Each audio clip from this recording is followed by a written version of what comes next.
Haleluya, saudaraku, kita sampai pada minggu yang terakhir pada tahun ini. Saudara, Tuhan begitu baik memimpin berkati kita. Kalau kita mau menceritakan semua kebaikan Tuhan sepanjang tahun ini, saudaraku, tidak akan habis-habisnya. Karena Tuhan itu memang baik. Dia penuh rahmat, penuh kemurahan, setia, penuh kasih, tidak pernah meninggalkan kita, tidak pernah membiarkan kita, saudaraku, tidak pernah. Oleh sebab itu biarlah hati kita penuh dengan ucapan syukur. Mengucap syukurlah kamu senantiasa dalam segala sesuatu. Dalam segala sesuatu, maksudnya dalam segala sesuatu berkat Tuhan, bukan dalam sesuatu yang jadi bagi kita dalam hidup ini. Kalau kita lalai, kadang-kadang datang serangan setan. Dalam hal itu jangan ucapkan syukur, tapi lawanlah setannya. Ada juga orang berkata apapun yang terjadi ucapkan syukur. Ditabrak mobil pun ucapkan syukur, sakit pun ucapkan syukur, stroke pun diucapkan syukur, kanker pun ucapkan syukur. Karena tidak semua itu pekerjaan Tuhan. Atas sebuah pekerjaan Tuhan kita perlu mengucapkan syukur. Amin, saudara. Atas pekerjaan setan kita tolak semuanya. Amin. Haleluya. Tuhan begitu setia. Firman Tuhan hari ini yaitu kesungguhan hati untuk mengikut Tuhan. Kesungguhan hati adalah kunci untuk keberhasilan.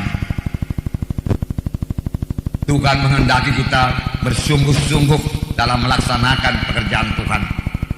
Bahkan lebih dahulu Tuhan menghendaki kita bersungguh-sungguh mengikut Tuhan dalam hidup kita, dengan meninggalkan semua kegelapan. Hendaklah kamu kudus karena aku kudus, Tuhan berkata. Kita periksa hidup kita pada akhir tahun ini. Kalau masih ada perkara-perkara yang tidak berkenan kepada Tuhan, tinggalkan semuanya, saudaraku. Tinggalkan semuanya. Bersungguh-sungguh beribadah kepada Tuhan. Kita periksa ibadah kita kepada Tuhan. Kita periksa kebaktian kita. Kita periksa doa kita.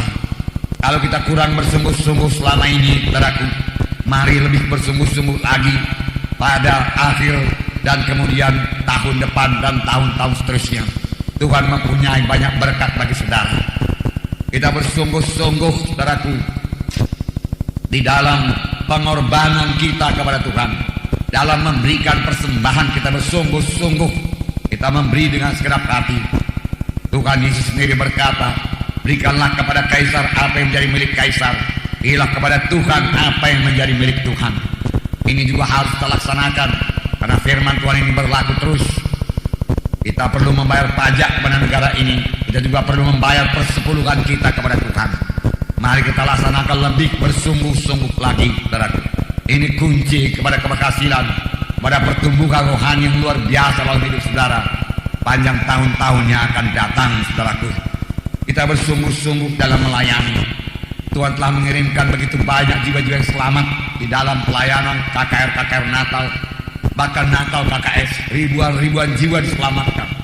Tuhan menghendaki mereka itu sampai kepada maksud Tuhan. Tuhan menghendaki mereka itu jadi murid Tuhan.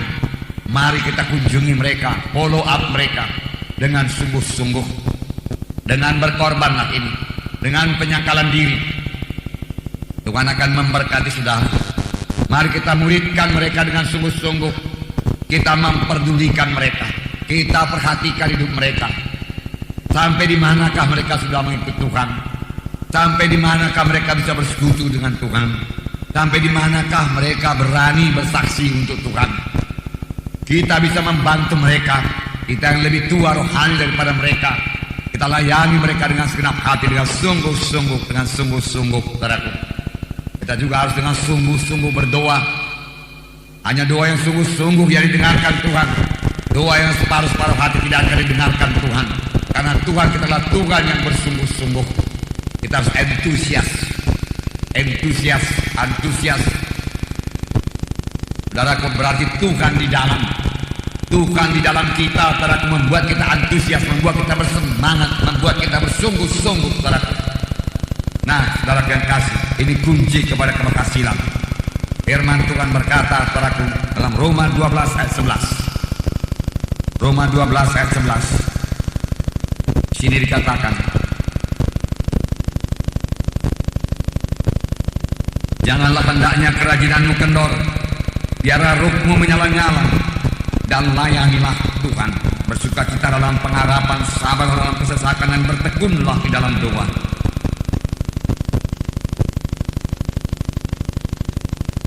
Puji Tuhan, saudaraku, di sini dikatakan janganlah hendaknya kerajinan kendor. Jangan kurang daripada semangat yang mula-mula. Jangan kurang daripada kesungguhan hati yang mula-mula. Jangan merosot, tapi bertambah-tambah terus dalam Tuhan. Biarlah rohmu menyala-nyala dan layanilah Tuhan. Roh Tuhan seharusnya tidak pernah padam di dalam hati kita. Di dalam bait Tuhan saudaraku dijaga supaya lilin tetap menyala siang dan malam, tidak bisa padam, saudaraku. Itu gambaran Roh Kudus, saudaraku, yang ada dalam hati kita, tidak pernah padam, selalu menyala-nyala, selalu tergerak oleh belas kasihan, selalu menjadi pembawa damai, selalu penuh dengan kasih Tuhan, selalu bersekutu dengan Tuhan, selalu hidup dalam perang Tuhan, saudaraku. Biarlah rohmu menyala-nyala, layanilah Tuhan. Firman Tuhan berkata, ini kita laksanakan dalam hidup rohani kita. Dalam 1 Korintus 15 ayat 58. Di sini dikatakan 1 Korintus 15 ayat 58. Firman Tuhan berkata, karena itu saudara-saudaraku yang kekasih, berdirilah teguh, jangan goyang, dan giatlah selalu dalam pekerjaan Tuhan. Sebab kamu tahu bahwa dalam persekutuanmu dengan Tuhan jerih payahmu tidak sia-sia. Haleluya. Boleh jadi saudara berkata banyak kali kebaktian Natal kita, Natal demi Natal. Pujilah Tuhan, saudaraku. Firman Tuhan berkata, jerih payahmu tidak sia-sia. Pelayanan saudara tidak sia-sia. Kesaksian saudara memanggil jiwa-jiwa tidak sia-sia. Doa saudara tidak sia-sia. Tidak ada yang sia-sia. Firman Tuhan yang ditabur tidak sia-sia, tidak kembali dengan kosong. Saya percaya hal tersebut, saudaraku. Walaupun tidak semua datang di kebaktian kita, rata-rata mereka selamat, saudaraku. Dari beberapa tahun yang lalu, saudara, kira-kira 10 tahun yang lalu, saudaraku, kami melayani dalam satu kebaktian di Yayasan Pelayanan Kristen I Care. Kira-kira 1.500 orang berhimpun tiap-tiap minggunya, dan firman Tuhan ditabur, saudaraku. Tetapi kemudian kebaktian itu bubar karena tidak bersifat interdenominasi lagi. Karena kami mendapat pimpinan Roh Kudus untuk membangun tubuh Kristus, yaitu gereja lokal. Sesudah kami lihat contoh di Australia dan membaca buku-buku rohani tentang hal tersebut, kami memutuskan pada tahun 87 untuk membangun satu gereja lokal di Medan. Saudaraku, itu menyebabkan saudaraku, I Care, saudaraku, merasa tidak kami layani lagi. Oleh sebab itu, saudaraku, mereka berpencar-pencar. Namun, saudaraku, dalam perjalanan kami memberitakan Injil KKR sampai ke Indonesia Timur sana, di mana saja kami melayani, apakah di ibu kota, di Palembang, atau di mana saja, kami selalu bertemu dengan anak-anak Tuhan yang selamat di I Care dulu. Dan banyak di antara mereka masuk dalam perguruan tinggi Alkitab, sekolah Alkitab, Institut Alkitab, dan lain sebagainya, dan telah selesai. Bahkan banyak di antara mereka telah melayani. Mereka bersalaman dengan kami dan berkata, oh selamat Pak Munte, terima kasih buat pelayanannya, dan sebagainya. Tidak ada yang kembali dengan kosong. Sepanjang kita menaburkan firman Tuhan tersebut dengan kasih, dengan segenap hati, dengan pimpinan Roh Kudus, Tuhan akan memberikan kemenangan. Saudaraku, apalagi sekarang Tuhan telah menyediakan wadah gereja lokal ini, saudaraku, yang memang benar-benar kehendak Tuhan yang sempurna. Bukan kehendak Tuhan yang diboleh-bolehkan sama sebagaimana para church atau yayasan-yayasan atau persekutuan-persekutuan doa itu. Tetapi ini adalah kehendak Tuhan yang sempurna. Saya tidak berkata kita sudah sempurna, kita masih banyak kekurangan. Tapi inilah kehendak Tuhan yang sempurna, yaitu gereja lokal. Inilah proyek Tuhan yang terakhir, saudaraku, sebelum kedatangannya kedua kali. Dan firman Tuhan sama sebagaimana kita baca hari Jumat itu, saudaraku, bahwasanya akan terjadi perdamaian yang luar biasa, dan gunung rumah Tuhan akan ditinggikan dan segala gunung-gunung yang lain, dan segala bangsa akan datang ke sana dan berkata, mari kita pergi ke rumah Tuhan.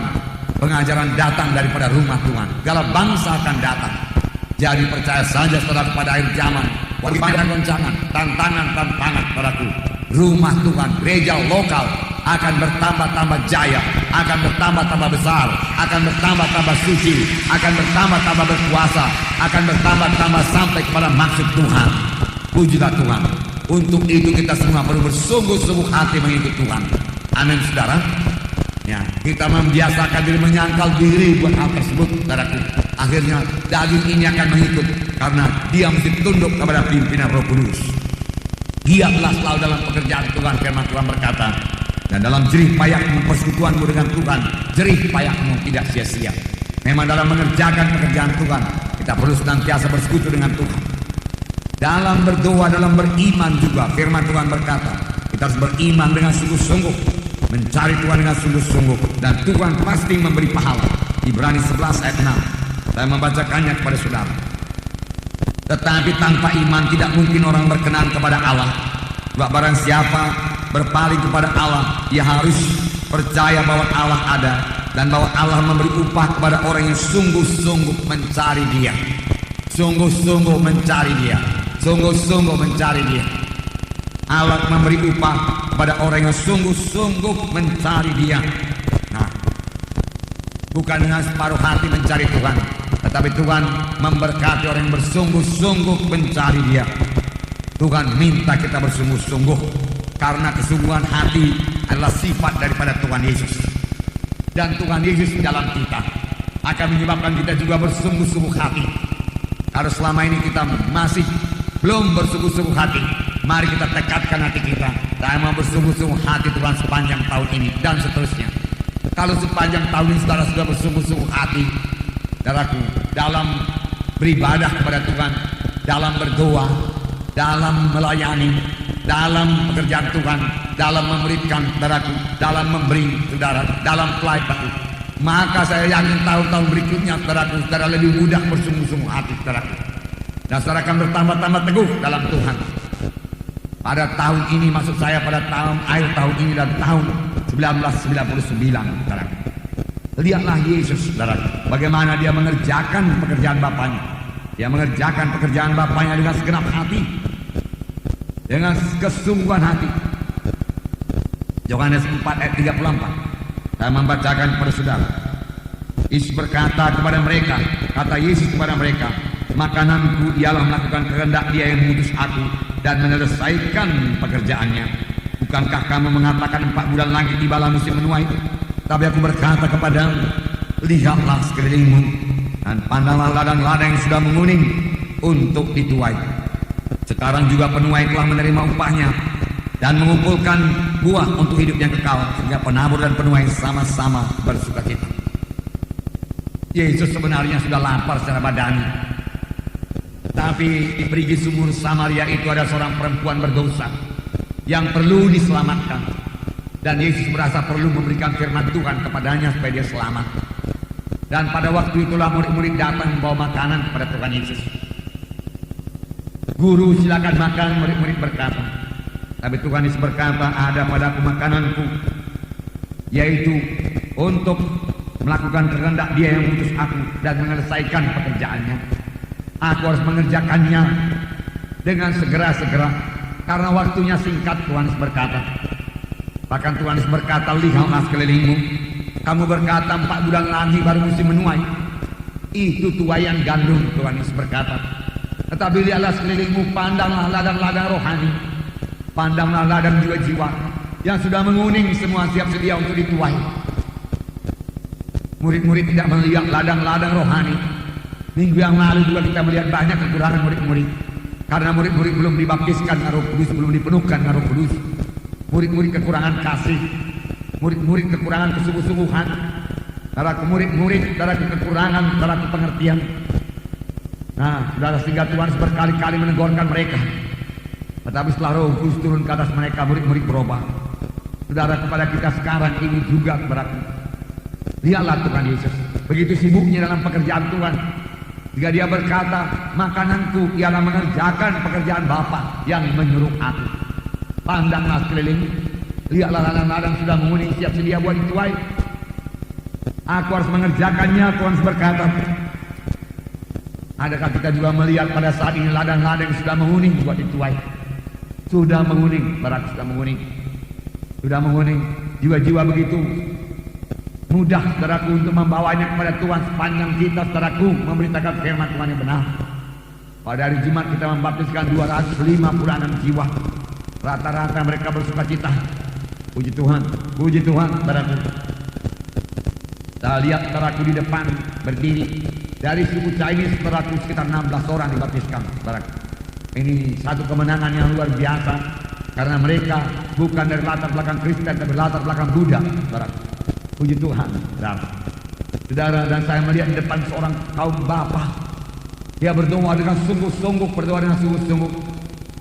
Kita berkata waktu diterima lebih dahulu Roh Kudus. Lalu dia mengangkat tangannya dan dia mulai gemetar, saudaraku. Dan mulai berseru-seru kepada Tuhan. Kemudian dia penuh dengan Roh Kudus, saudaraku. Dia penuh dengan Roh Kudus, dia berkata-kata dengan bahasa roh. Saudara, setelah itu dia pun meletakkan tangannya kepada istrinya, saudaraku. Istrinya juga saudaraku penuh dengan Roh Kudus, saudaraku. Kemudian saudaraku anaknya kira-kira 10 tahun umurnya, saudaraku, dia letakkan tangan lagi pada anaknya dengan berdoa sungguh-sungguh, saudara. Saudara, dan saudara lihat dia begitu bersungguh-sungguh, Tuhan mendengarkan doanya. Sampai pada perjamuan suci, saudara masih melihat dia berseru-seru kepada Tuhan dan menangis kepada Tuhan. Saya pikir biasa kita lah orang Batak ini, saudaraku, yang paling kuat suaranya, saudaraku. Tetapi nyatanya pada hari itu dia yang paling kuat suaranya, saudaraku. Biasa suku Chinese ini, saudaraku, dia diam-diam saja. Tetapi nyatanya pada waktu dia berseru-seru kepada Tuhan, hanya tinggal dia pun yang berseru-seru. Dia tidak peduli, saudaraku. Dia menerima berkat Tuhan. Nah, saya dengar kemudian dia menyalami banyak orang. Dan dia berkata, terima kasih saya sudah selamat. Terima kasih saya sudah selamat. Terima kasih buat doanya. Terima kasih saya sudah selamat. Bersungguh-sungguh. Amin, saudaraku. Bersungguh-sungguh. Dia bersungguh-sungguh. Dia diberkati Tuhan, saudaraku. Dan kita juga harus bersungguh-sungguh menginjili mereka karena Tuhan cinta kepada mereka. Haleluya. Puji Tuhan, saudara. Saudara yang kasih dalam nama Tuhan Yesus. Bahkan Tuhan Yesus lebih bersungguh-sungguh lagi karena sukacita Tuhan Yesus yang terbesar, yaitu mengerjakan pekerjaan Bapaknya. Saudaraku, sedikit-sedikit, saudaraku, saya alami juga, saudaraku, dari mula-mula melayani ke desa-desa, saudaraku. Dan daerah itu gelap. Banyak yang berbegu, belum mengenal Yesus pada waktu itu, saudaraku. Tahun 65, 67, saudaraku, tahun 70 kami, 73, 75. Listrik juga belum masuk ke desa, jalan menuju sukar, saudara, kami tempuh dengan sebisa-bisa kami sampai ke desa dan kami beritakan Injil Tuhan. Dengan sangat sederhana pada orang desa, saudara. Dan mereka menerima, mereka berdamai. Mereka menerima sebagai Tuhan dan Juru Selamatnya. Mereka menangis, mengaku dosanya, saudaraku, dalam satu kali kebaktian. Saya berdamaikan mereka satu persatu, makan waktu berjam-jam, saudaraku. Kebaktian kerap kali berakhir jam 12 malam, saudara. Dan kami bersekutu lagi sebentar, setelah kemudian pulang ke Medan. Letih tubuh ini karena siang hari juga kerja. Tetapi tahukah saudara, sukacita untuk mengerjakan pekerjaan Tuhan. Telah selamat pula jiwa-jiwa Tuhan. Haleluya Tuhan, terima kasih. Betapa indahnya sorga melihat jiwa-jiwa itu selamat Tuhan. Aku bersyukur padamu, kami bersyukur padamu, kami bersyukur padamu. Haleluya, haleluya. Dan itu menahan saya daripada mengantuk waktu membawa mobil kira-kira 1 jam atau 2 jam atau 3 jam lagi untuk mencapai kota Medan. Indah sekali membawa jiwa-jiwa kepada keselamatan. Dan sampai di Medan berdoa, pagi hari berdoa lagi, saudaraku, mengapa? Karena rasa-rasanya tidak bisa melepaskan jiwa-jiwa yang sudah selamat itu perlu didoakan. Saya jangan lagi ditipu setan. Karena tidak semua isi kampung itu bertobat. Masih ada juga dukun-dukun di sana. Masih ada juga kuasa-kuasa kegelapan di sana. Perlu dilindungi mereka melalui doa dan dimbutuhkan darah Yesus. Apalagi mereka belum dibaptiskan. Dan baptisan, saudaraku, merupakan pergumulan yang hebat bagi orang desa. Saudaraku, karena mereka dalam satu community, satu kebersamaan. Dan kalau ada pesta mereka harus bersama-sama dalam desa itu, saudaraku. Dan dalam acara-acara yang kegelapan, itulah yang kita katakan harus diputuskan semua untuk mengikut Tuhan, untuk beroleh hidup yang kekal. Memerlukan doa yang sungguh-sungguh, pelayanan yang sungguh-sungguh. Saya katakan pada saudara, sungguh-sungguh. Dan dia juga harus mengambil keputusan yang sungguh-sungguh untuk mengikut Tuhan. Semuanya laksanakan dengan sungguh-sungguh. Dan akhirnya mereka berkemenangan. Amin, saudara. Sungguh-sungguh, sungguh-sungguh, sungguh-sungguh. Dan kami juga, saudaraku, melayani dengan sungguh-sungguh, saudaraku. Tidak kenal mundur, saudaraku. Firman Tuhan dengan sungguh-sungguh, kesaksian dengan sungguh-sungguh. Semua dengan sungguh-sungguh. Dan Tuhan memberkati dengan sungguh-sungguh. Amin, saudara. Jadi kalau pada tanggal 25 saudara dapat perkataan pembawa damai, saya membawa damai. Karena Yesus dalam saya, Yesus Raja damai. Hari ini perkataan yaitu bersungguh-sungguh. Bersungguh-sungguh, bersungguh-sungguh. Amin, saudaraku. Bersungguh-sungguh. Dalam Markus pasal 3, 20 dan 21. Saya membacakan pada saudara ayat 20. Kemudian Yesus masuk ke sebuah rumah, maka datanglah orang banyak berkerumun pula sehingga makan pun mereka tidak dapat. Waktu kaum keluarganya mendengar hal itu, mereka datang hendak mengambil dia, sebab kata mereka ia tidak waras lagi. Begitu sibuknya Tuhan, begitu sibuknya dia melayani, dia mengabarkan firman Tuhan. Saya yakin begitu banyak firman Tuhan yang ditabur oleh Tuhan Yesus, sehingga makan pun mereka tidak sempat. Orang terus berkerumun, rindu mendengarkan firman Tuhan, dan mereka berada di sebuah rumah, dan orang-orang segera datang berkerumun, sehingga makan pun mereka tidak dapat. Lalu dikatakan kaum keluarganya mendengar hal itu, mereka hendak mengambil dia, karena mereka berkata ia tidak waras lagi. Mabuk, seolah-olah mabuk, terus menerus melayani. Saudaraku, puji Tuhan buat roh yang bersungguh-sungguh demikian, saudaraku. Bahkan dalam memikul salib dikatakan Tuhan Yesus tekun memikul salib. Saya katakan saudaraku, pada hari Jumat ada sedikit pergumulan pada waktu dia di Getsemani, tetapi setelah dia mengetahui dengan pasti kehendak Bapaknya, tidak ada jalan yang lain, yaitu Bapa menghendaki dia disalib. Damai Tuhan memenuhkan hatinya.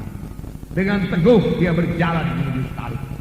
Mari kita pergi, lihat orang yang menyerahkan aku sudah datang, dia katakan.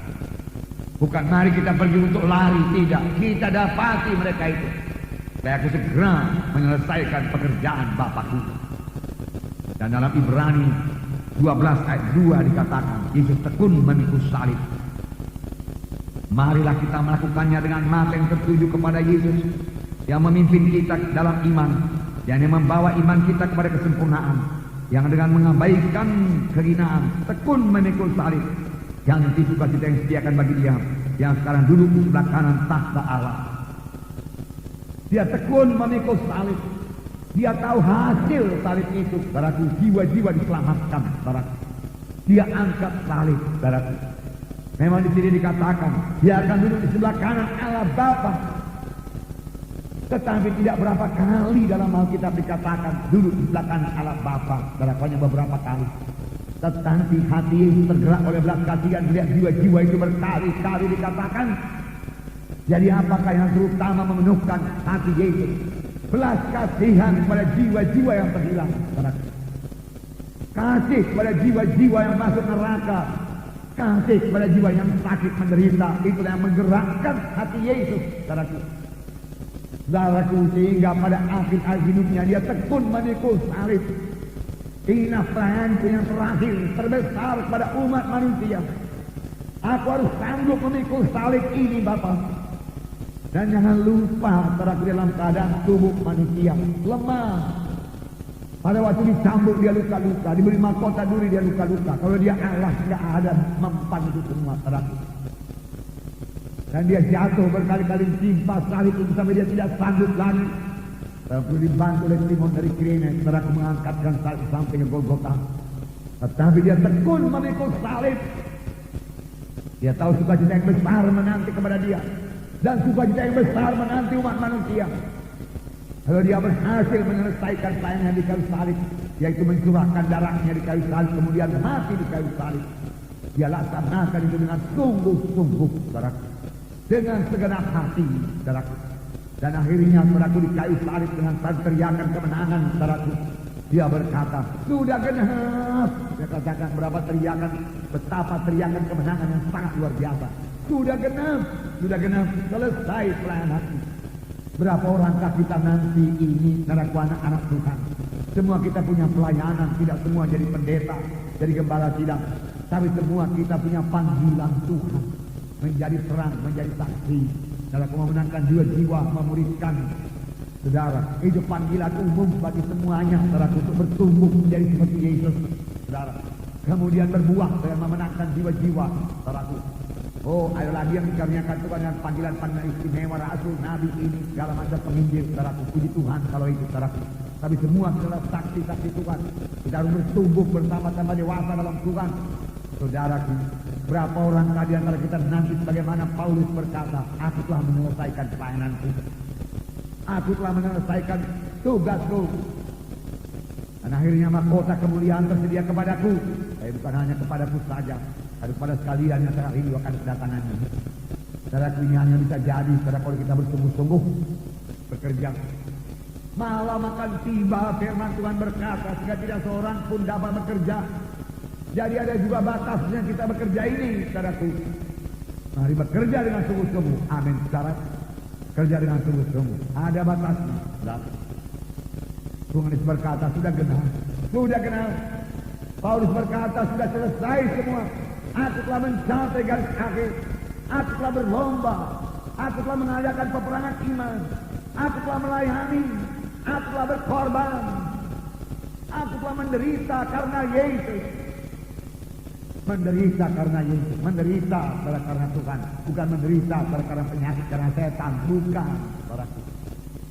Sengsara, aku menderita aniaya, tapi aku menyelesaikan pelayananku. Paulus berkata, saudaraku, saya akan sangat bersyukur dengan pimpinan Roh Kudus kalau satu hari kelak, saudaraku, saya bisa berkata demikian, selesai semua pelayanan. Itulah yang paling indah dalam hidup ini. Saudara, sudah lama saya dipanggil Tuhan. Ada umur 23 tahun. Saya dipanggil Tuhan tahun 65. Sekarang ditambah lagi 33 tahun. Saya lebih lama hidup dalam Tuhan daripada di luar Tuhan. Dan saya akan terus hidup dalam Tuhan dan hidup dalam pelayanan. Dan saya mau pelayanan saya selesai. Belum selesai. Tapi kalau saya bergiat dan bersungguh-sungguh dengan pertolongan Tuhan, demikian juga saudara semuanya, maka kita semua bisa bersama-sama menyelesaikan panggilan kita kalau kita bersungguh-sungguh. Nah, saudaraku, sekarang bagi saudara yang mau mohon kesembuhan, salah bersungguh-sungguh. Bersungguh-sungguh. Bagaimana bersungguh-sungguh? Dalam Markus pasal 5 ayat 25 sampai 34.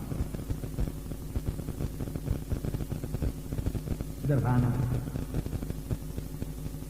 Ayat 25 Markus 5 sudah sering kita baca. Ada di situ seorang perempuan yang sudah 12 tahun lamanya menderita pendarahan. Ia telah berulang-ulang diobati oleh berbagai tabib hingga telah dihabiskannya semua yang ada padanya. Namun sama sekali tidak ada faedahnya. Malah sebaliknya keadaannya makin memburuk. Ia sudah mendengar berita-berita tentang Yesus. Maka di tengah-tengah orang banyak itu yang mendekati Yesus dari belakang dan menjamah jubahnya. Sebab katanya, kalau jamah saja jubahnya aku akan sembuh. Ketika itu juga berhentilah pendarahannya. Dan ia merasa bahwa badannya sudah sembuh dari penyakitnya. Pada ketika itu juga Yesus mengetahui bahwa ada tenaga yang keluar dari dirinya.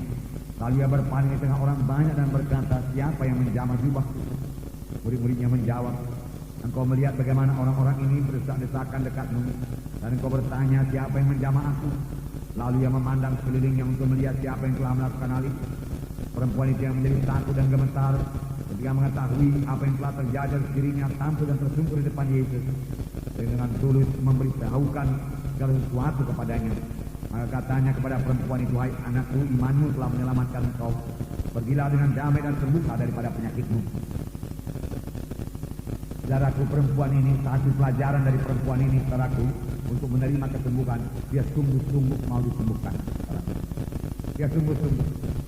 Selama 12 tahun itu pun dia sungguh-sungguh mau disembuhkan. Hanya belum sampai pada tempat yang tepat. Dia boleh jadi pergi ke dukun, saudaraku, boleh jadi pergi ke dokter, saudaraku. Syukur-syukur Tuhan masih berrahmat kepadanya, saudaraku. Karena sebenarnya kalau orang Kristen, saudaraku, dilarang berdukun. Orang Yahudi juga dilarang berdukun. Karena perjanjian lama diterangkan itu, saudaraku. Nah, saudaraku yang kasih dalam nama Yesus, dia tidak putus asa. Dia bersungguh-sungguh. 12 tahun sakit bukan waktu yang sebentar, saudaraku. Pendarahan, saudaraku. Penyakit yang dikucilkan orang pada waktu itu. Tetapi dia tidak putus asa. Dia tidak berkata tidak ada harapan lagi. Mati sajalah aku. Udahlah cukup sampai sekian saja. Dia tidak berkata demikian. Tapi dia berkata bisa lagi bisa. Aku mau hidup Tuhan. Aku mau hidup. Pelayananku belum selesai Tuhan. Aku mau berbuat bagimu Tuhan. Aku perlu tubuh yang sehat Tuhan. Dengan tubuh yang sakit seperti ini, minim sekali bisa dikerjakan bagimu Tuhan. Bahkan aku tidak bisa bekerja pun selain engkau. Apalagi dengan penyakit seperti ini, orang pun tidak mau mendengarkan aku. Orang berkata ini tutup dosa, Tuhan tutup dosa. Aku tidak mau Tuhan, mereka katakan dalam bentuk dosa. Mereka tidak mendengarkan aku Tuhan. Oleh sebab itu Tuhan, sembuhkan aku Tuhan, sembuhkan aku Tuhan, sembuhkan aku Tuhan. Aku tidak mau mati Tuhan, tidak mati. Aku sembuh, aku sembuh. Apalagi setelah dia mendengar berita-berita tentang Tuhan Yesus. Ini dalam Markus pasal 5. Dalam Markus pasal 1 sudah diterangkan mengenai kesembuhan. Dan dikatakan dia mendengar berita-berita tentang Yesus. Berita-berita tentang Yesus. Tentunya dalam Markus sebelumnya, saudara. Dalam Markus pasal 1 dikatakan, dalam ayat 32 dikatakan, menjelang malam sesudah matahari terbenam dibawalah kepada Yesus semua orang yang menderita sakit dan yang dirasukan setan. Maka berkerumunlah seluruh penduduk kota itu di depan pintu. Ia menyembuhkan banyak orang yang menderita bermacam-macam penyakit dan mengusir banyak setan. Ia tidak memperbolehkan setan-setan itu berbicara, sebab mereka mengenal dia. Ini tentunya tersebar berita ini, tersebar. Walaupun pada waktu tidak ada koran, tidak ada TV dan lain sebagainya. Orang-orang selalu memberitakan tentang Yesus, tentang mujizat Tuhan. Sudah lama-lama, ratusan tahun, kira-kira 400 tahun tidak ada mujizat. Saudara, bangsa Israel sudah ke-8, mulai daripada Maleakhi, saudara, sampai ke perjanjian baru kira-kira 400 tahun. Tidak ada wahyu, tidak ada suatu tanda ajaib, tanda mujizat. Kemudian mereka menunggu Mesias. Kemudian datang Mesias dengan segala tanda ajaib. Tentu mereka saudara membawa berita ini kemana-mana. Dan sudah dikatakan menjelang malam, sudah matahari terbenam, Yesus masih juga melayani. Dari pagi sampai siang sore melayani, malam juga melayani. Orang membawa kepadanya orang yang menderita sakit yang kerasukan setan. Berkerumunlah semua penduduk kota itu di depan pintu. Dia menyembuhkan banyak orang yang menderita bermacam-macam penyakit dan mengusir banyak setan. Ia tidak memperbolehkan setan-setan itu berbicara, sebab mereka mengenal dia. Nah, saudara, berita ini sampai kepada perempuan tersebut.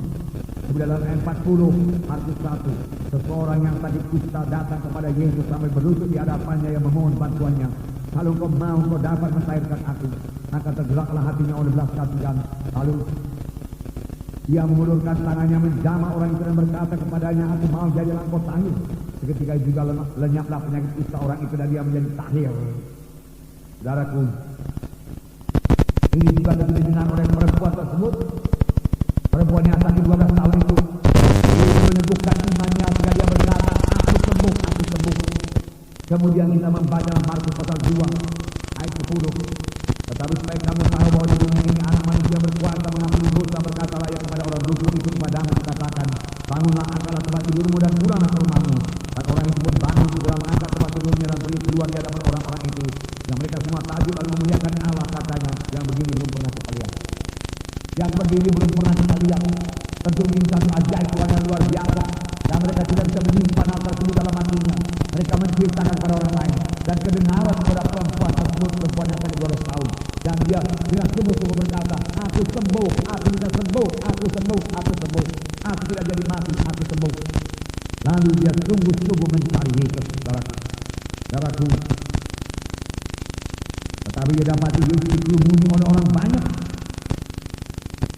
Dan sebagai seorang perempuan yang sakit pendarahan, saudaraku, tidak layak untuk datang ke kerumunan laki-laki demikian. Namun dia mengatasi semua alangan-alangan tersebut. Dia datang, sebab katanya, aku sembuh. Kalau aku jamah di bait, aku sembuh, aku sembuh. Dengan sungguh-sungguh saudaraku dia maju.